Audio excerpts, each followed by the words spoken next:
You know, I got some family members that'll let their kids just go out and roam till midnight, 1 o'clock with a bunch of older kids, and they're drinking and they're doing this, and I just look at them like, it's not the older kids and the stuff they're doing, really, because that's normal teenage shit, but do you have any idea who's watching this group of kids? Do you have any idea who's following them around while they drive around town? Like, do you know anything? Exactly. At all. Yeah. And I guess that sounds paranoid, but in this day and age, I'd rather be paranoid than lose one of my children. Right. Rather have it than not need it, than not have it and need it. One of those type of scenarios. Right. Yeah. But I mean, and that's part of the problem I see with minority groups. You know, I'm going to get called racist so many times for this. and it's not that so much. It's just, this is what we see coming out of these neighborhoods, you know, and It's not the minorities, it's the neighborhood. Whether you're white living in this neighborhood or black or Chinese or whatever, it's the neighborhood I'm talking about, not the race per se. Right. But it's like this free-for-all. You know, I've watched these videos of these 8-year-old kids walking down the street with a bottle of Jack in their hand with a teenage brother, and they're slamming that shit. You know, I mean, it's like, at what point do these neighborhoods sink so low into poverty and oppression that they cause themselves, truly, that this is acceptable behavior, and then you complain because the rest of the country isn't getting you out of what you're in? You're in that. You did that. You put yourself there. This generational welfare and the generational take care of me and give me everything for free because I somehow owed it is killing our country. It's killing their culture. It is. And I don't understand that. Yeah, I think we were the last generation to really be able to go outside and play in our own fucking neighborhoods and not worry about this shit. I honestly think that. I think we were the last generation. And I lived in the ghetto. Like, there was gang members all around us. Right. And I was still safe to go outside. I was never messed with. Everybody watched each other. Everybody protected each other. And now it's like you see these people taking a video of a kid being kidnapped instead of stopping it. Yeah. And then they post it to YouTube. I'm like, where did the kid go? Yeah. I was I seen one video the other day. It wasn't white people, it was another color, but they were in a ghetto and 2 kids were fighting, and one dude popped up, an older gentleman was like, you know, he was trying to stop this shit. He goes, "What are y'all doing? Look at these fools over here. They are laughing at y'all. They are provoking this shit. And you're feeding into it. What are you mad at?" Oh, you know what I'm talking about? Yes, I love that video. I do too. Because the dude was right. What are you what are you mad at? What are you really mad at? And they couldn't point out the reason. It was because of the other motherfuckers damn antagonizing this shit. It wasn't even the 2 boys fighting that started anything. It was the people around them that said something that started shit. And that's what life for these people, you know, is about. By these, I keep reiterating, I shouldn't have to, but by these people, I mean in these areas. and you know, there's there's one video, it's one of my favorites, and it's old, but I repost that shit all the time. Right. And I remember her so well because she's wearing like this bright yellow shirt. It's this mom, and she sees her son rioting with a protest group on TV. And sure, if she does not carry her ass down to where he is, grab him by the back of the head, and beat the shit out of him on national television. This was on a news video. And she's like, "What the hell are you doing down here messing with these fools? You should be in school. You should be doing your homework. I'm at work. I got to come pick your ass up." Like, she lays into his ass. She's like, this, and you hear her say something to the effect of, "This is why people think the way they do about us." And I liked that she made that statement of all people because it's the absolute truth. Right. You know, we get this ghetto mentality that, you know, y'all stereotype us. No, you stereotype yourself. That's right. You force us to see you as a stereotype because you constantly walk around in the stereotypical way. Knock it off. Well, we demand equality, so fucking act equal. I don't have time to pretend to consider you my equal when I'm over here busting my ass, raising my kids well, making sure they're going through their shit, doing what they're supposed to be doing, and working to provide. Even if I need a little help from the government here and there, I'm cool with that. I get that. That's fine. Yep. But to demand that all this be given to you while you and your family teach each other to walk around with this sense of entitlement, and I can beat anybody up or shoot whoever I want or do whatever I want, is insane. It's absolutely insane. Yep. And, and that's... Yeah, that was one of the things where I was kind of hitting around with the kids show. I was like, just to bring them in, teach them something, and kind of get them on that more side of not thinking about this shit. Because, they are seeing it. They're watching this shit. They're watching their peers. Peer pressure is a motherfucker. Peer pressure we had back in the day was, hey, man, smoke this joint. Right? And then you go sit at the skate park and you can't do shit because you're high. Exactly. Man, I can't go home, man. I'm paranoid as fuck. But nowadays, it's like, come on, man. Beat this motherfucker's ass. Yo, go over here and steal this shit. Yo, go get me this shit right here. Oh, you want to be in the club? Okay, initiation time. Yo, fuck. It's gotten worse. You got 10-year-olds shooting people just so that everybody else thinks they're cool. Now, it's not that we didn't have crimes like this back in the day. Right. But it's rampant and overruling at this point. It's not like you hear about it here and there and you're shocked. Now you're shocked on a daily basis when you don't hear it. Ain't that the truth? And that's bad. Yeah. Exactly. Fucking that motto. And you know what? And I'm just gonna put this out here to everybody that's in the chat group, because y'all are some badass people. We fucking love y'all. When y'all don't pop up, we pay attention.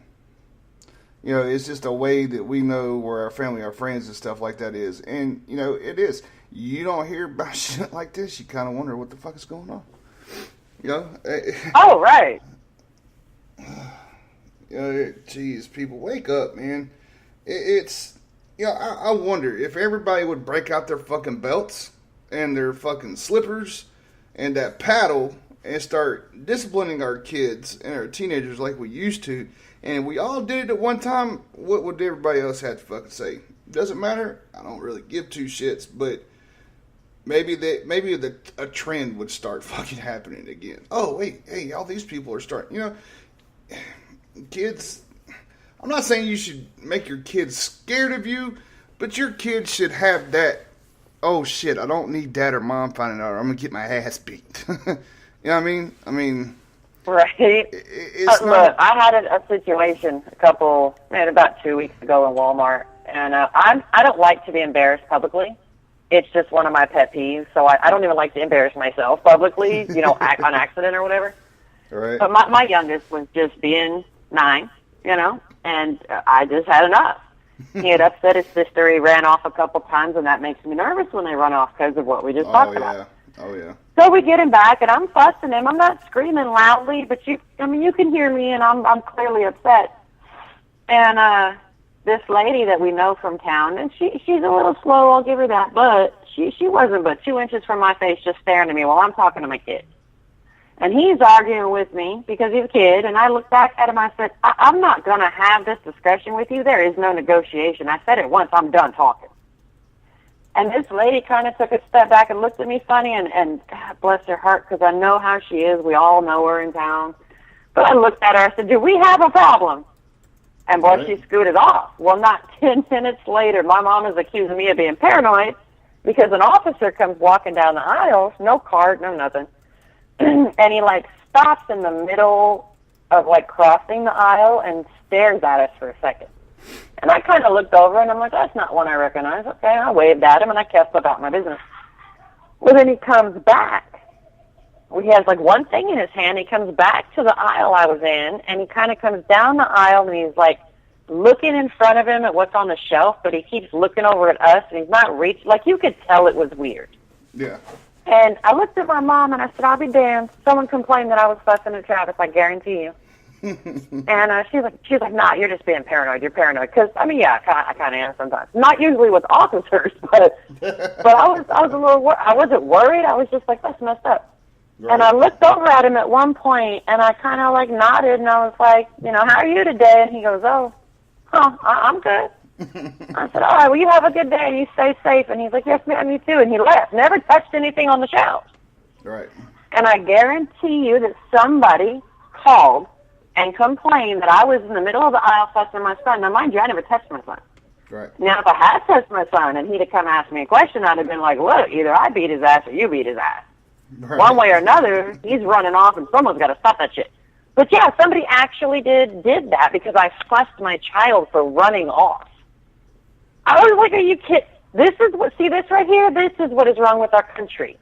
Okay? And I live in a small town. I know most of our cops. Right. And I'm like, that's insane. That is, it's not like, you know, and then I see these moms, like, beating their child in the aisle. Not even because the kid was really doing anything wrong, but I mean, like, something even I have a problem with. Not just like correcting or disciplining, like beating. Yeah, just because they... And I'll be the first one to walk up and be like, look, lady, I get that you got to discipline your kid, but if I see you touch him like that again, I'm going to break your arm. Right? Sorry. And like you said, it wasn't just because they did something really fucking terrible. It's just the parent just has no fucking sense. I mean... Right. Like, there's a line, and people seem to cross the line in both directions. So I think that's where the problem is. The parents that are just trying to do good get in trouble, and the parents that are just outrageous don't get any reprimanding from the law at all, and I think it's because the law is scared of them. No offense, because a lot of them are certain type of people, and they tend to throw a fit and slam lawsuits on people. Yeah. It's ridiculous. Yeah. It's just, you can't even parent anymore. Nope. It's absolutely asinine. It's because of the bad But I'll tell you what, my son didn't get kidnapped that day, now did he? Nope. Nope. Nope. And, you know, it's bad. It's bad eggs. You got bad eggs everywhere we fucking go, in everything that we fucking do, in every aspect of life. But it goes back to offending motherfuckers. You don't want to offend nobody. You don't want to hurt them feelings. Okay, guess what? The fucking airplane pilot fucked up and drew a fucking Arby's hat or a fucking picture of a penis in the sky. But you know what? I still say that shit was an Arby's hat. Okay, even in a plane, that is not a penis. No, Arby's hat. That looked like an Arby's hat. Right. It's even got a little swoop. You know? That's Arby's hat. He was hungry. Damn. He was thinking about some roast beef. I'm just saying. Oh, shit. But it's bad eggs. I mean, you know, and you know, I forget who the fuck I heard this. I heard this from somewhere, but the generation that's in office right now is the generation that's supposed to fuck shit up. We're about 15, maybe 20 years away from our generation being in office. As far as politicians and shit like that go, we're supposed to be the ones that bring it the fuck back. And that's shit that I heard from way back in the fucking day. Like, yeah, y'all gonna have it rough because the generation that's going in office before y'all's gonna fuck all kinds of shit up. You know, we're not supposed to have Social Security right now. That shit's supposed to be gone. Yeah. Right. But, you know. No. Well, and that's another problem I have is shit like that, because it's like our government is this geriatric group that should have been removed a long time ago. There's a reason that government people should not be in office for much longer than maybe 2 years each. This is the reason. They get a foothold in, they start doing shady shit. You know, they're not working for the betterment of a damn thing but themselves. It's absolutely ridiculous. Right. But then on the other hand, we ain't got nobody coming up younger who wants to take that on and say, hey, right. You know, at some point we got to get these people out. But then you have the generation that should be of age enough to step up and to run or whatever, but look at that generation. You know, you got a few of us like us doing what we can out here in the streets for other people. We don't have time to run campaigns. We don't have the money to run campaigns. Right. And the younger people that do have that time are of an entitled liberal mindset that think the Democrats are doing great when the Democrats have financial chains wrapped around everybody's freaking wrist that votes for them, which is why they vote for them, because they're going to continue to give them free shit. Right. But that free shit comes at a cost, and they don't see that cost. We try to tell them there's a cost, and they tell us we're crazy. Yeah. Yeah, you're right, Craig. You would think the older people would fucking know better. Honestly. Yeah, it's almost, you know, like the VFWs, I don't mean to steer off subject, but it got a little bit to do with it. It's like the VFWs and the fucking American Legions. They're dying because the younger crowd is not picking up the reins and running with it. You know, you gotta have, our generation